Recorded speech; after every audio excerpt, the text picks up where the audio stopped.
Okay.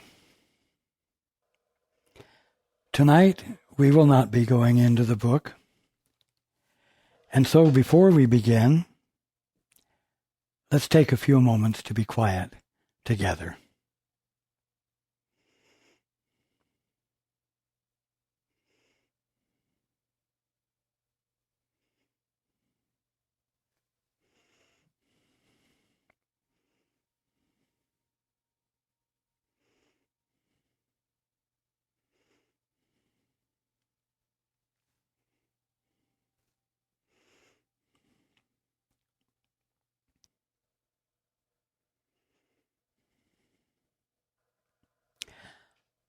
Good evening, and welcome to everyone who's joining us on the internet.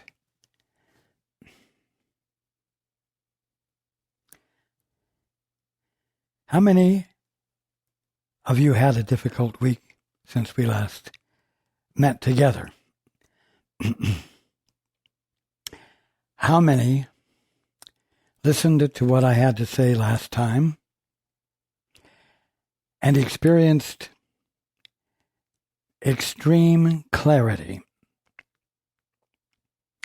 understood the utter simplicity of what I was saying, and therefore the utter simplicity of waking up, of ending the dream, of ending, quote, the human condition, unquote. How many, as a result, looked forward to an incredibly different week from past weeks, expecting the clarity to open up vast new doors, or at the least, an incredibly enhanced daily experience? And how many of you diligently and conscientiously reviewed the transcript of the meeting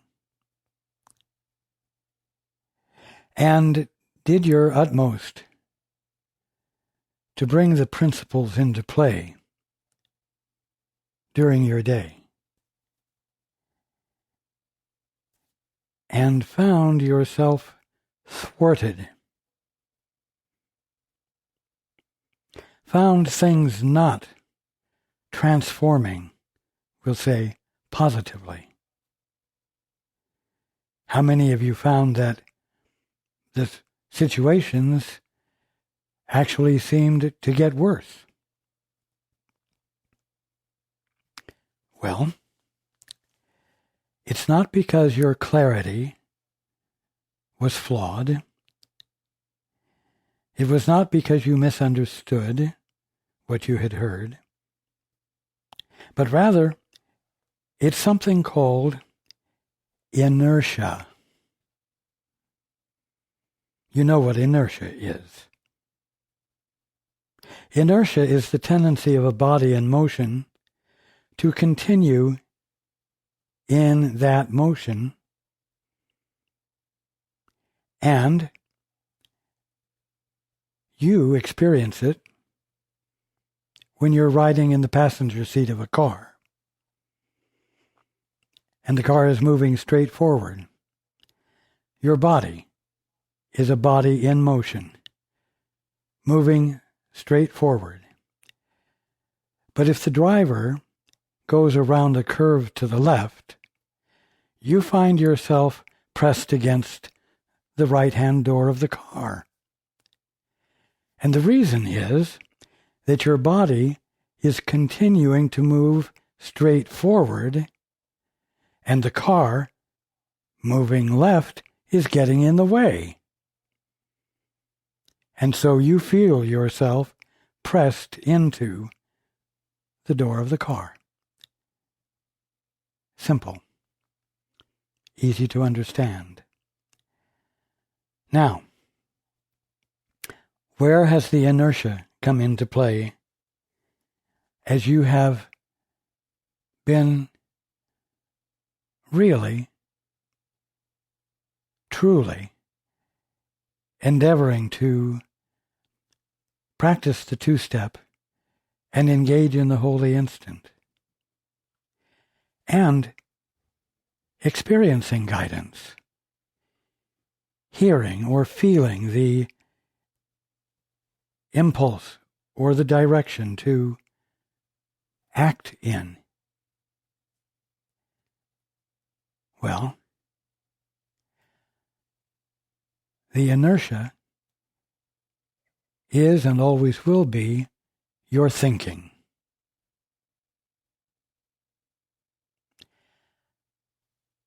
You're not used to not thinking. And so the tendency to think will persist when you are engaged in abandoning it. You see? It will persist. So, don't be surprised. You will find that in one way or another, your practice of the holy instant will arouse intellectual responses, habitual intellectual responses. Well, I can't do that. Or that doesn't make sense. Or that sounds interesting, but I'm not quite ready to do that. Or any part of the I can't syndrome. I can't do that. I can't believe that.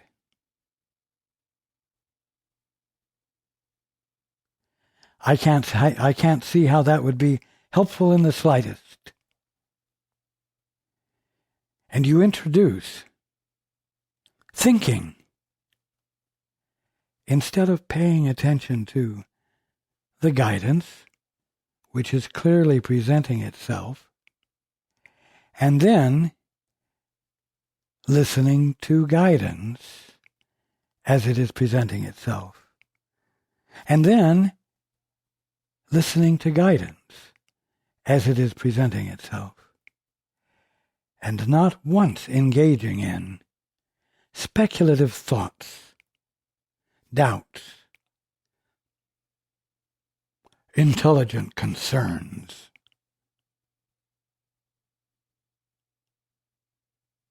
Now, even if you do have an intelligent concern or a doubt, you don't have to persist in a straight line.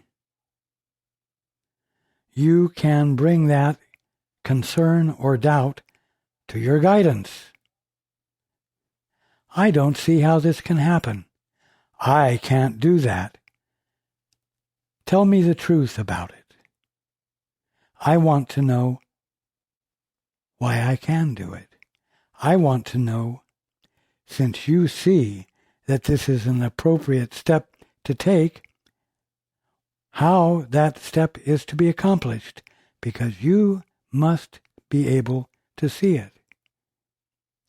And so, you don't activate the inertia of the doubt or the concern. You use it as a continued reason for not thinking and returning your attention to the guidance that can clarify for you how it can be done or why it is not dangerous. You see? The inertia comes as a result of abandoning listening for guidance. It comes as a result of abandoning listening to the voice for truth. It comes as a result of not abandoning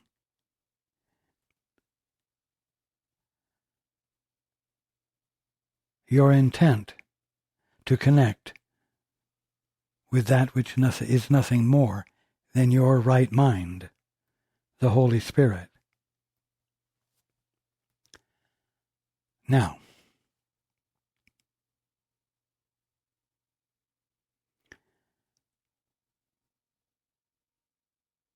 if you will catch the moment in which you're willing to abandon listening and re-engage thinking, if you will catch yourself when that happens, you will find yourself continuing to be released from the perceptions of yourself and your world that you have been taught, that you have acquired, and that you have placed faith in.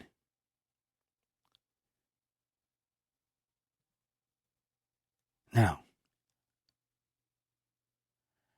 as you do that, you'll find that what could have ended up being an impasse, because inertia set in, will demonstrate to you the value of not valuing your thinking.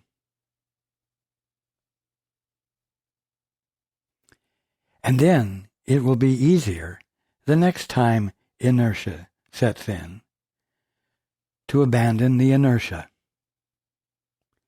This is a learning process. And it can be described as becoming disenchanted with your thinking. It's not a happy thing to become disenchanted with your thinking. In fact, that can be part of the inertia, to ruminate about the fact that it's not pleasant. And therefore, this can't possibly be contributive in any way to any positive result. You see? There's the inertia. The tendency to continue as you have been gets in the way of being free of preconditioned patterns, free of habits, mind habits, mental habits that keep you bound.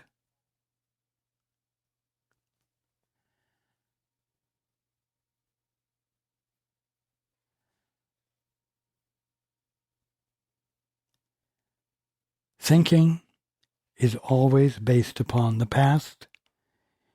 It's always based on your experience. And that's usually considered good, to be able to base your actions on experience. Oh, he's had a lot of experience, and it shows in everything he does. He's excellent in his work, and it's a result of his experience, you see. But I'm going to tell you something. Your experience has always been colored by or based in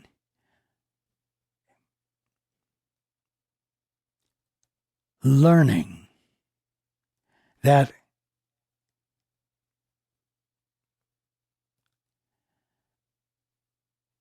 reflects not being joined with your right mind. Your experience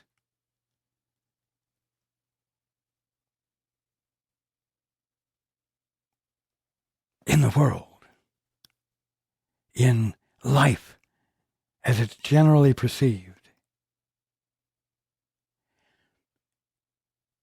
is a result of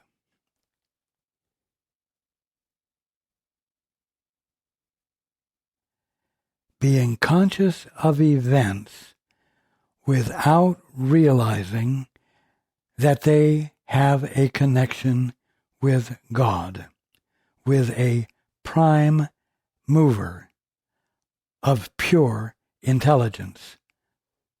Not only that the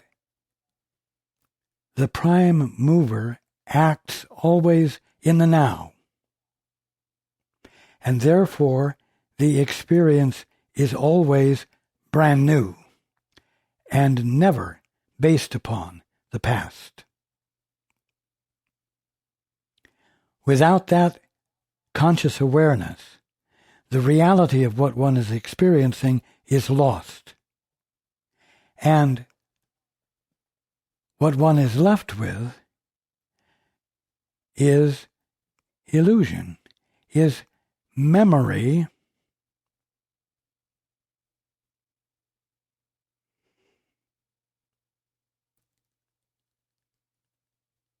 imbued with, colored with nothing but misunderstanding and misperception. You see, becoming disenchanted with your thinking means something significant. And you end up, in your disenchantment with your thinking, in a place where you can experience no self-appreciation because of your thinking. Something which, for most every one of you, has been a source of pride and has lent you credibility and recognition. Oh yes, he, she, you have quite a bit of experience. And it shows, and you're to be honored, and you're to be respected. Because you don't base things on your imagination, but rather on your experience. Now, it's time for the word experience to mean something new. It's time for the word experience to mean what happens when you're in the silence and you are not asserting a personal, private intent or sense of self. And in the absence of a sense of self, but the presence of mind that you are, truth is revealed to you. Clarity comes. Behavior arises out of it, not out of your best thinking, not out of your best judgment, not out of your vast experience. And that behavior arising out of the absence of personal, private self-assertion provides you with an experience of what your right mind truly is, the Holy Spirit, the presence of the mind of God, being all there is to the presence of mind that you are. New identity is revealed to you, which is really your original identity and your only identity. But it's an identity that has been covered over by your thinking, coupled with the idea, the radical and crazy idea, that you are a free agent, an agent with a capacity to enact things, to be a cause. That's where the problem lies. And the solution to it lies in the practice of the holy instant and the successful disenchantment with your thinking, to the point where you no longer give preference to your thinking, but you give your preference to persistent listening, persistent joining with that which is nothing more than your right mind, which just happens to be the Holy Spirit.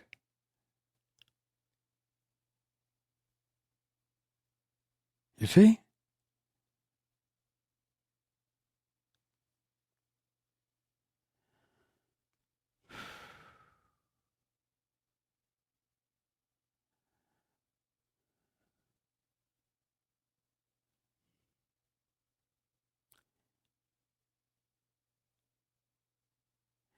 It's all right for your thinking to become meaningless.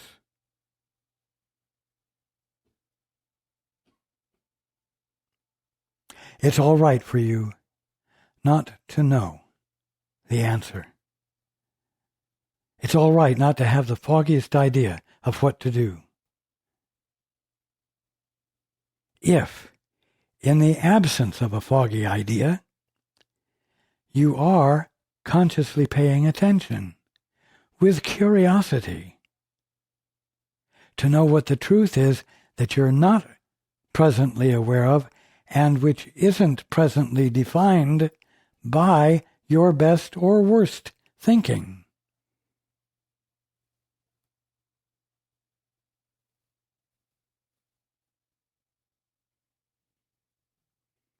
It's no wonder that it has taken so long for so many to awaken. It's not a very appealing prospect from the current perspective, which tends to continue to be the perspective even when the intent to change perspective comes into play.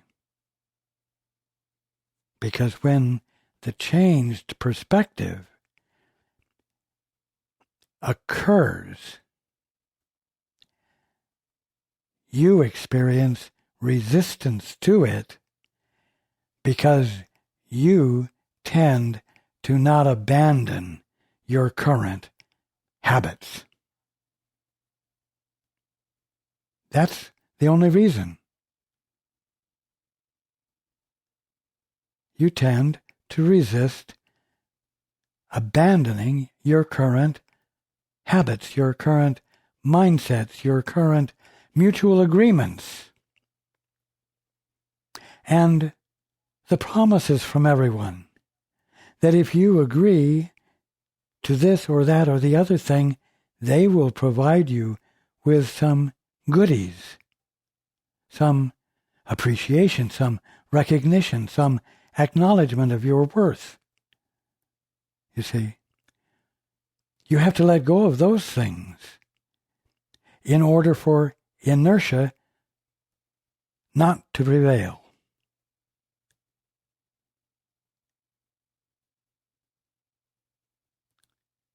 You really need to become like a little child. You need to be glad to abandon your preconceptions. Oh, and as many of you know, you can have preconceptions about something you've never heard about or thought about before.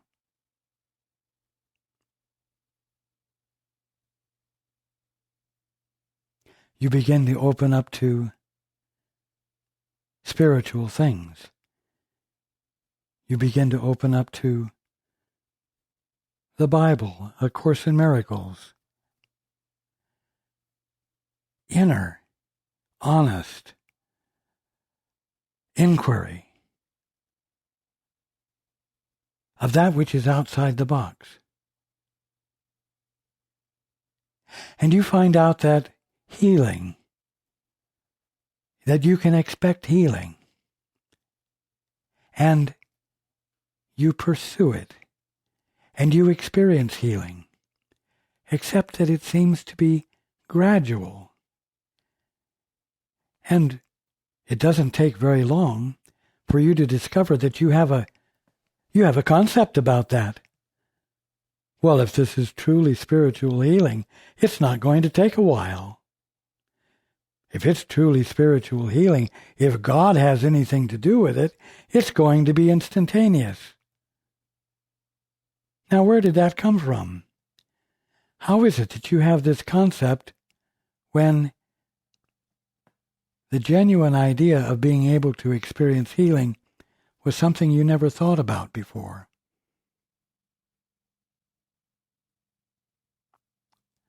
I will tell you. The private sense of self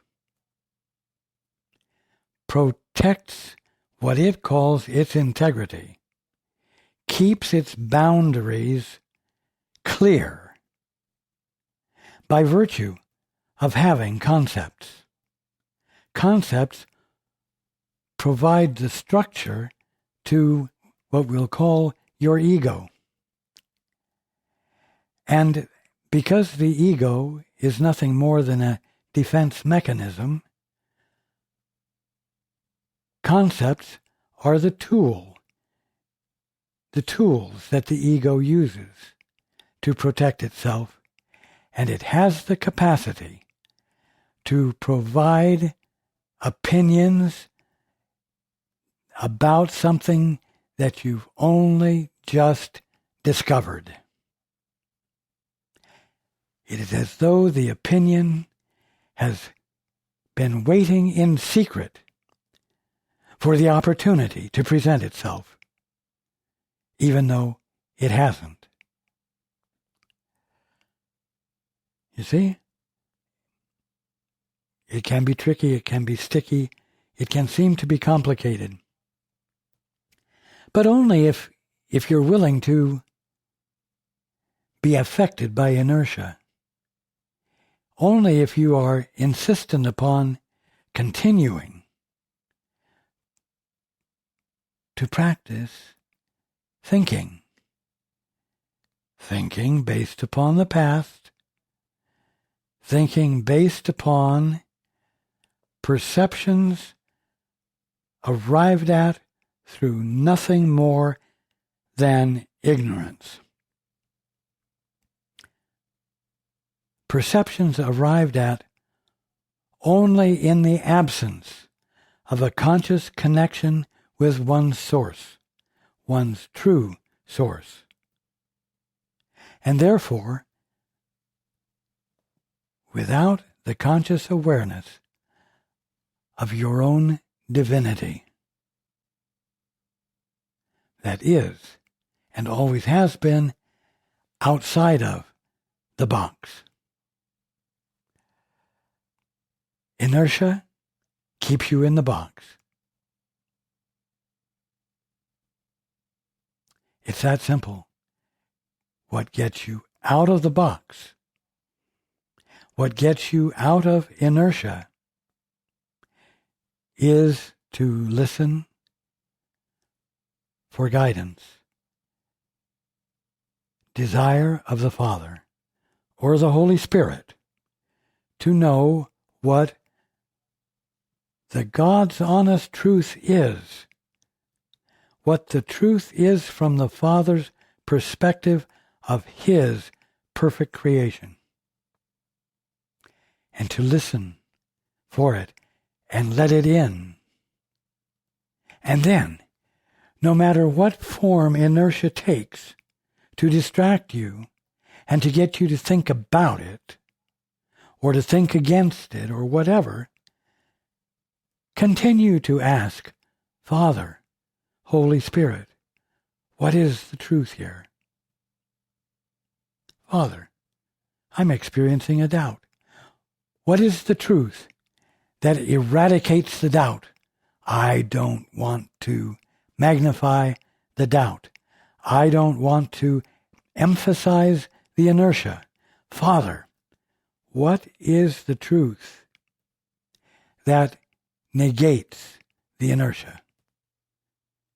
And do it, and do it, and do it, because the only alternative you have is to think about it, and that will keep you bound. That will prohibit healing. That will prohibit revelation.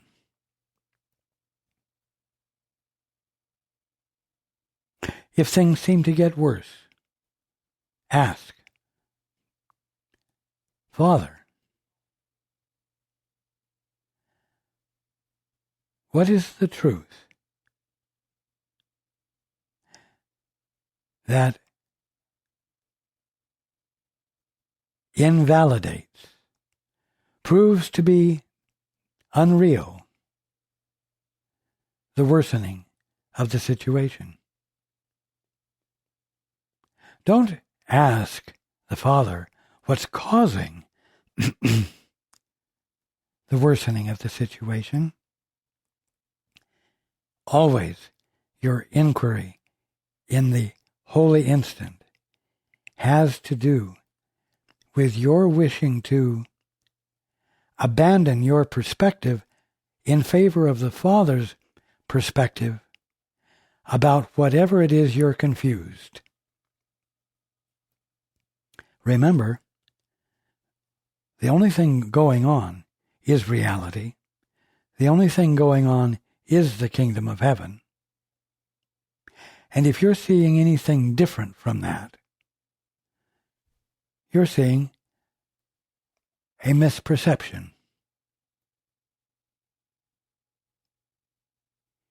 Understanding the misperception won't help a thing, when all you need to do is to abandon it with the Father's help or the Holy Spirit's help as they reveal to you that part of the kingdom of heaven that you were seeing unclearly, and showing it to you in its totality as the spiritual original of what you were seeing unclearly. You see? Persistence is now what is called for.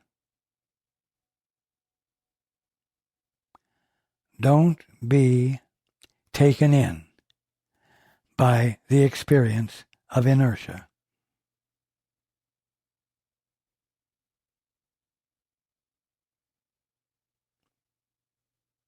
And as you begin to realize that your thinking is your own worst enemy, you are not your own worst enemy, but when you realize that your thinking is your own worst enemy,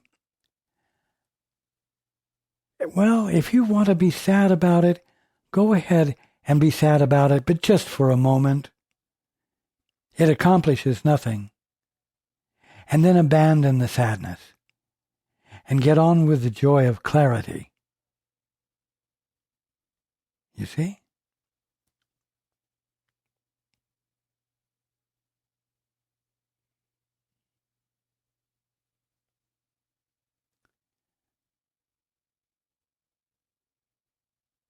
Don't be afraid to be present in your daily experience during this coming week. And if it doesn't seem to show the promise that I've been describing, or that you can even clearly see and feel is a real promise, notice that somewhere in there you started thinking, you had an opinion that was at odds with, that disagreed with clarity that was forthcoming. or that came into play before the clarity had a chance to register with you. And look at that and see how impractical and useless it was for you to engage in it, so that you can see that it's something you don't wish to employ.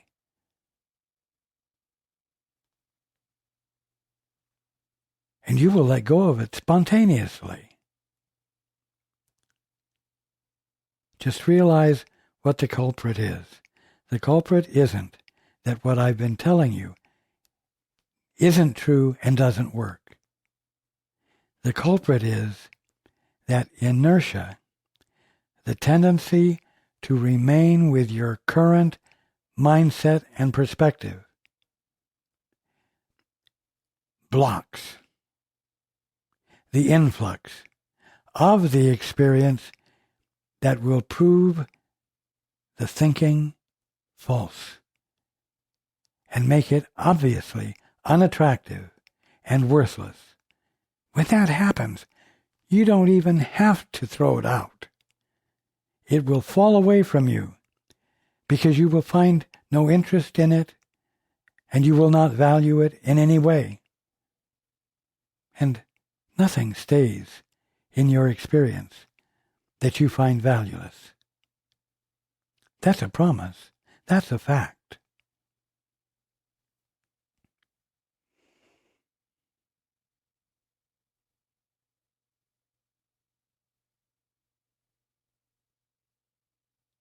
This is a simple lesson tonight.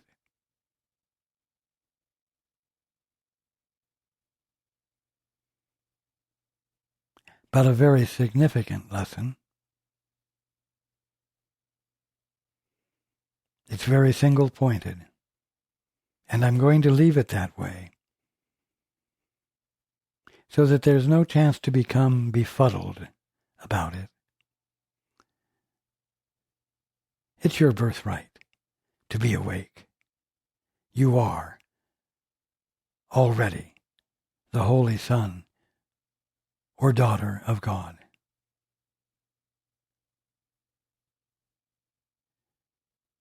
And I'm here to promote your experience of it by creating clarity rather than adding confusion.